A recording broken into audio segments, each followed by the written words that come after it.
Voilà, bonjour. Alors, première question. Quel est votre prénom, votre âge et situation familiale? Ok. Alors, je m'appelle Louis, Ouais, j'ai 35 ans ouais, et je suis fiancé, mais rien de plus. d'accord. Pas encore marié. Pas encore marié, d'accord, ça marche. Est-ce que, bon, je te dis tu, hein, on Y a peut, pas de problème. d'accord, ok, il n'y a pas de souci. Est-ce que tu travailles? Et si tu travailles, dans quel corps de métier, enfin, quel métier fais-tu? D'accord. Alors, je travaille, je viens de lancer mon entreprise Ouais. qui s'appelle PG, qui est une petite agence de recrutement. Ah d'accord, ok, PG. Ouais. On peut le trouver sur Internet. Pas encore pour Pas l'instant. encore. Pour l'instant, c'est que des liens que moi-même je donne à Ouais. mes clients. D'accord. Mais bientôt, on va s'ouvrir au grand public. Ok, impeccable, ça marche. Alors, est-ce que tu penses être heureux dans ta vie en général quand tu fais le... Voilà, est-ce que tu penses vraiment être heureux? Alors, en toute honnêteté, j'ai été extrêmement heureux Ouais, tant que j'étais proche de Jésus. ouais. Ces dernières années, je me suis pris un peu de distance. Donc et en fait, excuse-moi, hein, je te coupe. Donc tu me parles de Jésus, ça veut dire que tu es chrétien, tu sais, c'est par rapport au... je suis chrétien. Tu es chrétien, ok, donc déjà tu annonces la couleur, c'est bien, Ouais. c'est bien, ok. On continue, vas-y, ouais. Donc, Alors. tant que j'étais proche de lui, j'étais heureux. Ouais, Mais en fait, je me suis laissé prendre par ma création d'entreprise, la vie de tous les jours et tout. Et j'ai mis un peu de distance. Donc du coup, je vais pas dire que je suis malheureux, mais c'est plus la même chose. c'est plus la même chose, J'ai d'accord. plus la même sérénité, la même paix, la même joie, la même tranquillité. Ok, donc en gros, si tu veux, la création de ton entreprise et le fait d'être actif comme ça t'a un peu, pas détourné si tu veux, mais ça prend un peu du temps sur ta vie aussi spirituelle, si Ça, tu as la c'est- foi en Jésus, c'est ça? C'est très chronophage. Du coup, dans une journée, je dure que 24 heures. Ah ouais, d'accord. Donc si je Ouais. consacre 10 heures, 12 heures à mon entreprise, il faut bien que je dorme, il faut Ouais. bien que je mange. Donc Ouais. où je place Jésus dans tout ça, je D'accord. sais que c'est de ma faute, je le néglige. Mais Ok, bon, ok, ça marche. Ensuite, attends, je vois sans lunettes ou pas? Est-ce que tu t'es déjà posé la question de ton existence sur Terre? Bah oui, je pense que comme tu es chrétien, voilà. forcément. Qu'est-ce qu'on fait ici? Ok, ça c'est normal, d'accord. Donc finalement, ça c'est quand même intéressant. Même si tu es chrétien, bien sûr, c'est parfait, mais tu penses qu'on est sur Terre quand même, pourquoi? Dans la finalité, je veux dire, de l'existence sur Terre, bon, on est placé, même si on est chrétien, tu vois, bon, bien sûr, on a rencontré le Seigneur, Jésus, mais le but final vraiment, enfin, tu vois, ton but sur Terre. Objectif sur Terre. Je pense que Dieu a un objectif pour tout le monde. Dieu a un but pour chaque personne de manière individuelle. Alors il y a la grosse responsabilité qui appartient à tous les chrétiens, c'est Ouais, de gagner des âmes. Je mets des guillemets parce que ce terme, je trouve toujours un peu marrant. ouais. De gagner des âmes, en tout cas Pêcheur d'âme, ouais, pêcheur d'âme, mais pêcheur ouais, d'âme, bien sûr, exactement. bien sûr, ouais. En tout cas, de prêcher l'évangile. D'accord, D'apporter la bonne nouvelle. Ça, c'est la mission numéro 1 de tout D'accord. croyant sur Terre, et de tout homme d'ailleurs. de tout homme, d'accord, ok. Donc on doit prêcher l'évangile, et finalement, on en revient à l'adoration, on doit retrouver l'adoration qui revient à Dieu. Au Seigneur, c'est bien en fait, ça. hein, c'est ça, hein, comme ça la personne se convertit. Ok, parfait. Alors attends, parce que je suis... bon, là, donc la mort, du coup, ne te fait pas peur. Enfin, la question c'était, est-ce que la mort te fait peur? Si oui, pourquoi? Mais bon, voilà. Est-ce que tu ressens, excuse-moi, hein, quand tu penses à ça, est-ce que tu ressens de la peur, ou de l'angoisse, de la tristesse, ou des remords, ou de l'indifférence? Bon, toi, tu es chrétien, donc forcément...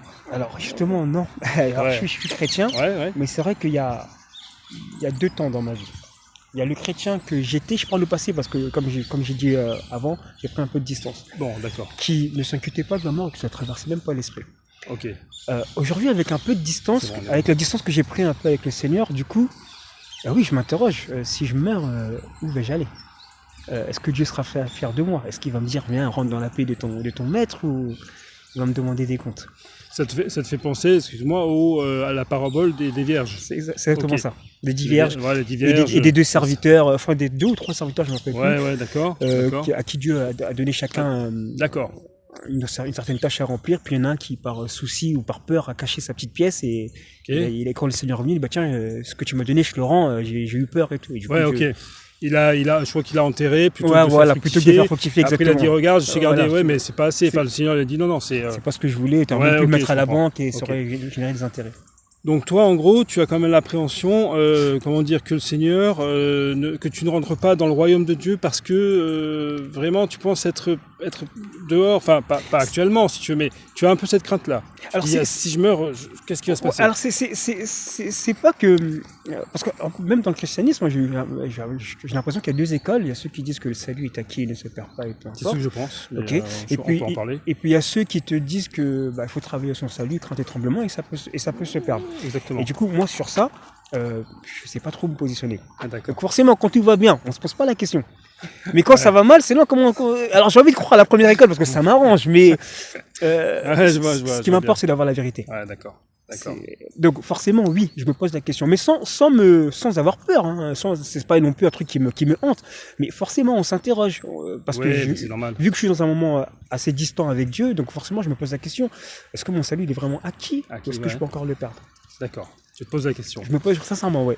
Ok, ça me fait penser à un verset qui dit bon, si notre conscience nous accuse, le Seigneur Dieu est plus grand que notre conscience. Ouais. Bon, je pense que dans ton cas, mais c'est aussi des fois le mien. À partir du moment où tu lâches un peu la main du Seigneur, si tu veux, ça veut pas dire que tu perds complètement la foi. L'ennemi, justement, c'est ce que je pense. L'ennemi va te mettre maintenant les doutes un peu dans ton cœur. Il va vouloir t'accuser, si tu veux, c'est le menteur. Hein. Donc, il va t'accuser, il va te dire, regarde, tu marches plus avec le Seigneur, tu n'évangélises plus, par exemple, tu portes pas assez de fruits. Donc, à partir de ce moment-là, moi, ce que je pense, c'est ma façon, c'est ce que je pense. Hein, c'est pas forcément la vérité, mais il y en a beaucoup qui le disent. Le salut ne se perd pas. C'est-à-dire que quand Jésus a parlé à Nicodème, il lui a parlé de la nouvelle naissance. Ouais. Si tu es passé par la nouvelle naissance, tu es né d'en haut, tu es né de l'Esprit de Dieu, tu vois. Donc, tu es scellé du Saint-Esprit. Tu vois, le croyant est scellé du Saint-Esprit. Donc, on a le sceau de Dieu, c'est-à-dire que personne ne peut enlever ce sceau. Il n'y a que le Seigneur qui appose son sceau. Et à partir de ce moment-là, tu es sauvé pour toujours. Je pense qu'après, il faut penser aussi au passage, pour moi, c'est ce que je pense, c'est le cep et les sarments. Oui. Si tu te détaches un peu, tu vois, si tu ne restes pas attaché au cep, tu ne vas pas porter de fruits. Voilà. De fruits en sanctification ou de fruits dans ta vie de chrétien. Voilà. Personnellement, si tu es passé par la nouvelle naissance, une fois que tu es vraiment passé par là, je pense que je vois que tu es un frère. Pour moi, tu es un frère, hein, y a pas de doute. Mais le Seigneur connaît bien sûr les siens. Mais tu ne perds pas le salut. Le seul truc, c'est que si, des fois je le dis dans mes vidéos, si moi, par exemple, en tant que chrétien, imagine 15 jours, je lis pas la Bible. Pendant 15 jours, ne serait-ce que 15 jours, je lis pas la Bible. Je vis un peu comme le monde. Je me préoccupe des choses du monde sans se vautrer dans le péché. Là, le diable va commencer à me mettre le doute. Mais attends, t'es vraiment chrétien? Tu vois, ne serait-ce que 15 jours, ça va très vite. Ça peut aller très très vite. Voilà, moi c'est ce que je pense. Voilà, après, peut-être que le Seigneur a permis cette rencontre justement pour que tu te poses ces questions. Est-ce que je me détourne trop du Seigneur en ce moment? Est-ce qu'il faut que je prenne plus de temps avec lui? Mais quand tu es sauvé, pour moi, tu es sauvé. Il y a personne, le Seigneur Jésus, il dit, personne ne les ravira de ma main. Ah, il nous tient dans sa main, nous sommes ses brebis, et c'est le bon berger. Donc, si la brebis va s'égarer, là, il ira la chercher. Bah, comme aujourd'hui, par exemple, on a cette rencontre, tu tombes sur un chrétien. Ouais, voilà, tu vois, j'ai prié avant, toi, tu as peut-être prié aussi ce matin, même rapidement, c'est pas grave, mais le Seigneur connaît les cœurs. Ok, bon, on continue, c'est vraiment intéressant. Hein.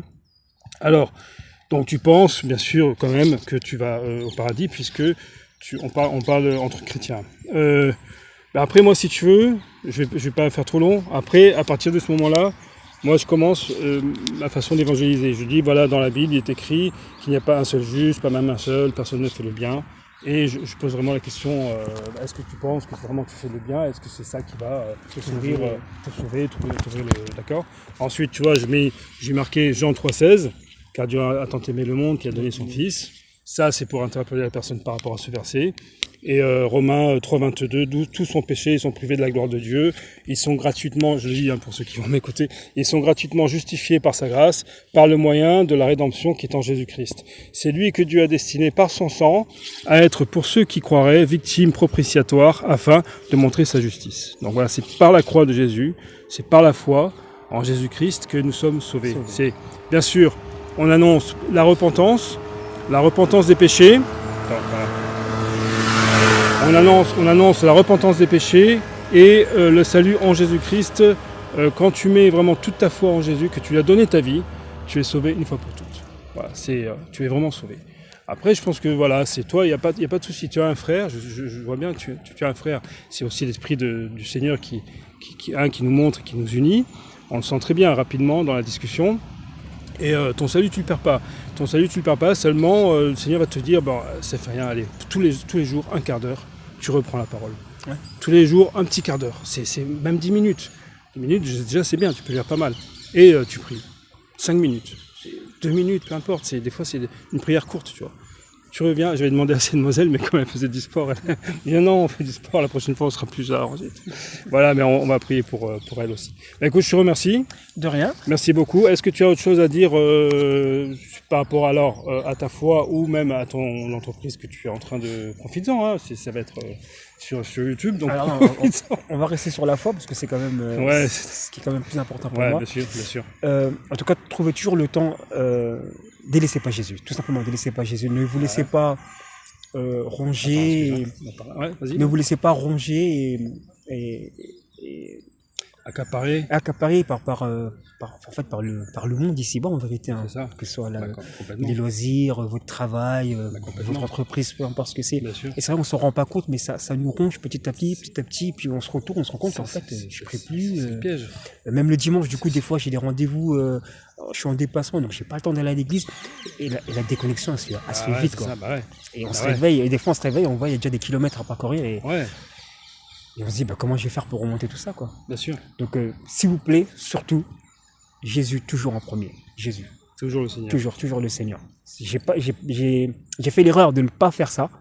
Et aujourd'hui, je le regrette un petit peu et je m'en veux. Et j'essaye de revenir. Mais c'est pas facile. Voilà. Alors, rien n'est trop tard. Rien n'est trop tard, bien sûr. Rien n'est trop tard. Donc, je veux dire, maintenant, justement, on a eu cette rencontre. Bah, je bénis le Seigneur pour cette rencontre. Et moi aussi, ça me parle. Prenons du temps avec lui. Bon, moi, c'est vrai que j'ai plus de temps voilà, dans la journée et tout. Toi, tu es occupé. Le Seigneur le sait. Dieu sait que tu es occupé par ton boulot, par maintenant ta nouvelle entreprise, tout ça, mais ça fait rien. Tu vas essayer petit à petit de revenir, et puis après, quand tu vas être calé par rapport à ton entreprise, ton boulot, tu vas te poser, tu vas te marier. Non mais, parce que tu vas dire je suis fiancé, non mais, attention, c'est une petite boutade. C'est le Seigneur qui va guider tes pas, mais non, c'est jamais trop tard pour revenir au Seigneur. Et pour moi, personnellement, je donne aussi mon petit témoignage, j'ai perdu beaucoup de temps, et puis même, je vais te dire sincèrement, par rapport au péché, j'étais trop, si tu veux, trop léger par rapport à ça. Et après, je me suis posé la question, j'ai dit, Olivier, mais c'est quoi ta vie de chrétien? Je veux dire, tu te dis chrétien et tu fais quoi? Tu vis pire qu'un incroyant, tu vois? Et après, je me suis dit, non, Seigneur, maintenant, je prends la décision, je vis pour toi et je veux tout le temps être avec toi et travailler pour toi, pour l'évangélisation. Et voilà, c'est bien, ça m'a permis de faire la première vidéo, d'avoir les premières questions plus sympa. Merci beaucoup, frère. Bah, de rien, Olivier. On va prier l'un pour l'autre. Ouais, hein. je veux bien, ouais. Et puis, écoute, voilà, je fais une prière rapide maintenant. Si tu veux, Seigneur notre Dieu, nous te rendons grâce pour cette visite cette rencontre que tu as permise, Seigneur. Et nous te prions l'un pour l'autre pour que nous puissions effectivement toujours revenir au pied de la croix. Tu nous as sauvés, Seigneur notre Dieu. Tu nous as sauvés par ton sang précieux. Et nous savons que tu es vivant. Et nous savons que, Seigneur, nous sommes scellés de ton Esprit Saint. Nous avons le salut, Seigneur, pour la vie. Et que mon frère vraiment puisse prendre un peu de temps chaque jour pour revenir à toi, pour reprendre la parole de Dieu. S'il faut, avec son ami, sa fiancée, eh bien, si tu veux les diriger vers le mariage, pour la sainteté et pour la sanctification, fais-le, Seigneur, pour la gloire de ton Saint-Nom. Nous te bénissons. Amen. Amen. Bah, Merci, merci, frère. Olivier. Ouais. Bon courage pour la suite. Ouais, merci beaucoup. Voilà, je coupe. Et puis,